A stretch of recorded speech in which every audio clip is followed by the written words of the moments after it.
Esto es Imagen Empresarial y esta mañana está con nosotros Marco Oviedo, analista económico. Marco, ¿cómo estás? Qué gusto saludarte. A ver, ahí estamos enlazando a Marco Oviedo. Le digo, hemos conversado con él en muchas ocasiones. Me parece que ahora vive en Brasil, pero bueno, ahora ya nos va a contestar. Marco, ¿cómo estás? Buenos días. Buenos días, Rodrigo. Qué gusto saludarte. Oye, pues varios Ujú. temas. Uno de ellos, evidentemente, pues dos datos. El de los Estados Unidos, la inflación 7.5%, es un récord que está vinculado al Sí, otro.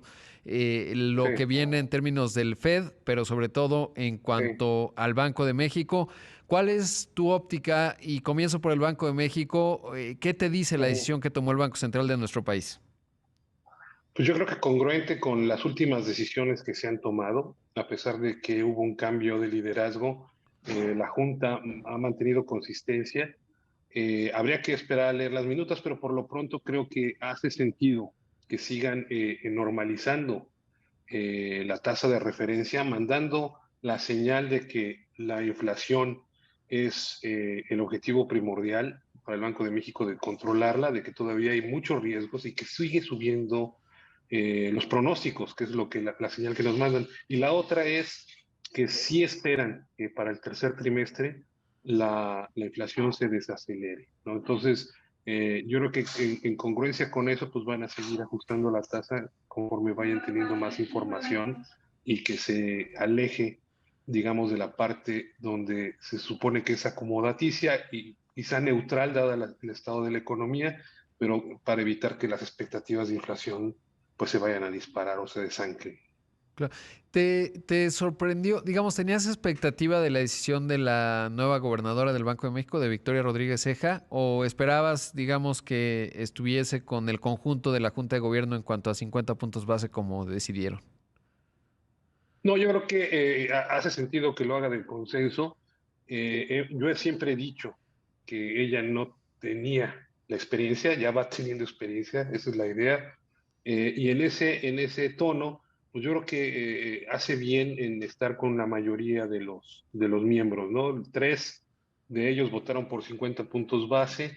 Siempre sabemos que Gerardo Esquivel ha votado por ser un poquito más moderado, pero también pues no había espacio para hacer más cosas. Creo que es una apuesta segura el ir con el consenso y precisamente el liderazgo de la gobernadora tendrá que ser ese, seguir manteniendo un consenso, que era lo que hacía Alejandro Díaz de León, trabajaba con esta diversidad de perfiles y tratar de dar un consenso. Entonces, pues esperemos que esto siga así y que la gobernadora pues vaya aprendiendo cómo se hacen estas cosas. Claro. Ahora, en términos del dato de Estados Unidos, ¿crees que esto acelere todavía más al Fed en términos de incrementar? Pues ya dijeron, ¿no? Desde mediados de marzo van a incrementar la tasa de referencia, pero el tema es ahora a qué velocidad, ¿no? Y en qué tamaño, porque eso puede cambiar. Sí, a mí, mira, la verdad me sorprende mucho que muchos se estén asustando con la Fed más agresiva, pero si tú te pones a pensar, la inflación está en 7 allá y la tasa ha estado en cero, ¿no? Entonces, estamos hablando que para controlar la inflación, la tasa debería estar mucho más arriba y vienen de cero. Entonces, yo creo que sí debemos esperar una Fed que vaya ajustando en algún momento más rápido, sobre todo porque la inflación es bien probable que siga presionada, ¿no? Tenemos esto de el conflicto que tiene una semana decisiva esta semana entre Rusia y Ucrania. Los commodities están subiendo esta mañana, el precio del petróleo ya alcanzó niveles no vistos desde hace mucho tiempo, entonces la inflación va a seguir y la FED pues, va a tener que ajustar, ¿no? Y ese es el otro reto que tiene el Banco de México, ¿no? Ir siguiendo con cautela los cambios que pueda tener la comunicación de la Fed y la reacción del mercado a ellas, pero yo creo que sí, ya todos deberíamos prepararnos por una subida de tasas en Estados Unidos más cercano a lo tradicional, 2-3% incluso, ¿no? Yo había comentado eso hace unos meses en Twitter y mucha gente no estuvo de acuerdo conmigo, pero yo creo que si te pones en contexto, inflación de 7, tasa nominal en cero, pues en algún momento tienes que llegar a los niveles donde tú puedas controlar presiones adicionales ante este choque, ¿no? Claro, y mencionas algo importante y es además el conflicto que se está gestando, que podría detonar esta semana, que como bien mencionas, pues está generando altos precios de los energéticos, sobre todo porque pues no ubico, digamos, desde la crisis 2008-2009 un momento tan retador para la banca central, porque vienen pues varios asuntos, ¿no? En el caso específico de México, la recuperación, a diferencia de Estados Unidos, que es una recuperación muy obvia en forma de V, pues aquí se dice asimétrica, ¿no? O lo dijo el exsecretario de Hacienda ahora, Arturo Herrera, en palomita de Nike, ¿no? Y pues no es fácil para un país que no está teniendo una recuperación tan acelerada tener un incremento tan rápido de tasas, ¿no? Es decir, eh, tendría que haber más reparo porque puedes ahogar la recuperación, pero claro, pues la inflación está ahí enfrente y la subyacente, que es la que descuenta la volatilidad, pues no es un asunto menor en el caso de México, a diferencia, digamos, de una inflación pues muy explicada por los factores que estamos viendo en el mundo. Aquí parecería que tiene una dinámica propia y creo que eso es fundamental, ¿no? Y mencionabas, y me refiero a un tuit que también ponías, que por cierto pueden seguir en @Marco Oviedo, o sea, la doble O, Marco Oviedo, porque decías, la clave de la banca central es cuando la cosa se pone compleja, ¿no? Ya sea 2008-2009, le tocó a Alejandro Díaz de León cuando pues aplicó alguna suerte de medida contracíclica, dando liquidez a la banca y para permitir que el financiamiento siguiera ocurriendo. Y creo que ahí está uno de los retos importantes que tiene la nueva gobernadora.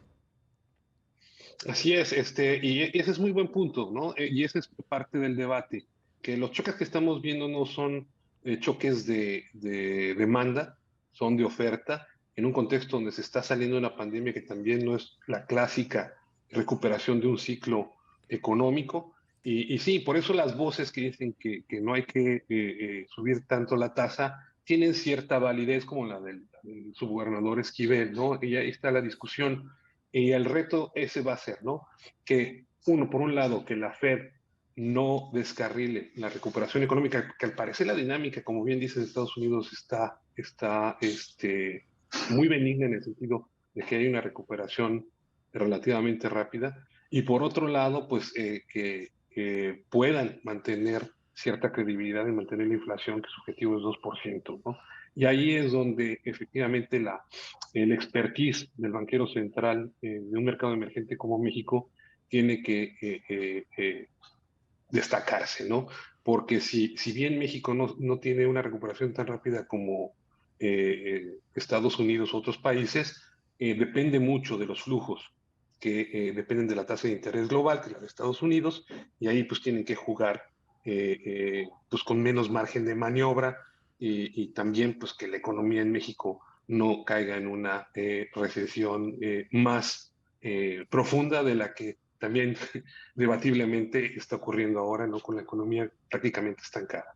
Y justo te quiero preguntar cómo, bueno, primero saber cuál es la proyección que ves en 2022 y pues más allá del debate, estamos en recesión o no, porque pues yo veía, por ejemplo, los argumentos de Jonathan Heath, ¿no? Decía amplitud, generalizado y estadísticamente, pues digamos qué tan profunda es, pero sobre todo cómo ves el 2022 en ese sentido, ¿no? Si estamos en una recesión y eso nos cambia la ecuación, porque alta inflación y una recesión, aunque sea leve, después de una crisis de caída de 8.3% en 2020, pues no está fácil, ¿no? No recuerdo un momento de una crisis tan larga en el caso de México.